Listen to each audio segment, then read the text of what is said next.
first emerged as the controlling power at the center, and then, by late 2020, at key times found himself alone with the 3 liberals in dissent against the 5 right-wing justices.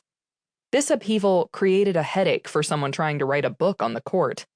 What was clear was that the court, more than ever, was showing the political divisions Roberts had been trying to avoid, and was poised to issue rulings outside the American mainstream. In 1978, a year before Kavanaugh would enter Georgetown Preparatory High School in suburban Washington, I arrived for work in Abilene, home, incidentally, to his future wife, Ashley Estes, then just 3 years old. I took up jogging on the track at the high school she'd attend. Texas had for more than a century been a near-solid Democratic state, except in presidential elections. That wild midterm year of Jimmy Carter's presidency would mark the beginning of the National Republican Party's post-Watergate reemergence, heralding its ascendance in the Reagan years and the shift of its historic base from the North to the South. I was from 2 Democratic strongholds in the Midwest, Toledo, Ohio, where I grew up, and Cook County, Illinois, where I finished college. Texas back then was a Democratic bastion of a different sort. Many Democrats I met were more conservative than Republicans I'd known. They often opposed the National Party, yet remained yellow dog Democrats in state and local elections. So loyal, the saying went, that they'd vote for a yellow dog over a Republican. Texas was a 2-party state, my translators joked. Conservative Democrats and liberal Democrats, just like elsewhere in the South. That November, my election night story included the report of a young George W. Bush's defeat for a House seat representing a district west of Abilene, including Midland and Odessa. His loss was expected, yet he did surprisingly well. So did other Republicans across the South, foretelling the wave Reagan would ride 2 years later.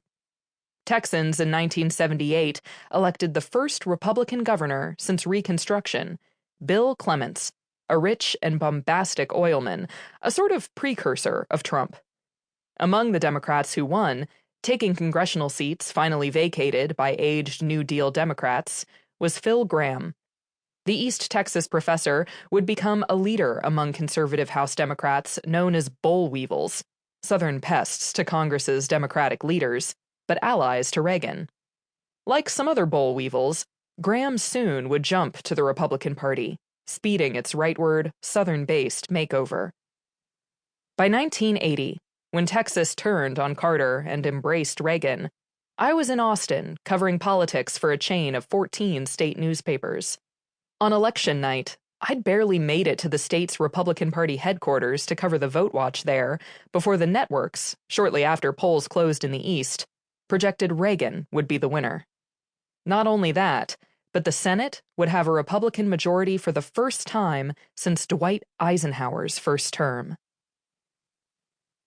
2 years later, I was covering politics for the Dallas Morning News when Texas Democrats had a last hurrah.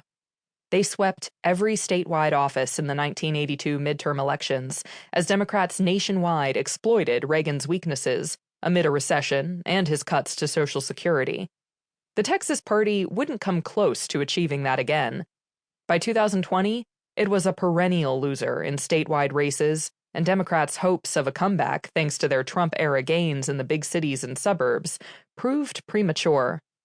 I moved to Washington on New Year's Day, 1984, the election year of Morning in America for Reagan and the Republican Party.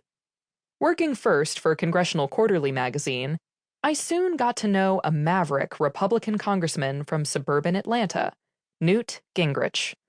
Though he was a junior member of the seemingly permanent House Republican minority, Gingrich saw himself as nothing less than the field marshal for a post-Reagan revolution, even as some allies in the so-called Conservative Opportunity Society confided to me that he was more opportunist than conservative.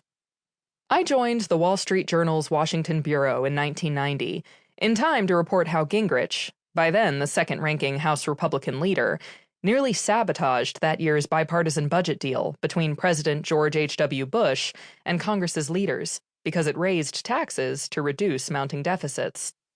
Gingrich subsequently predicted to me that Republicans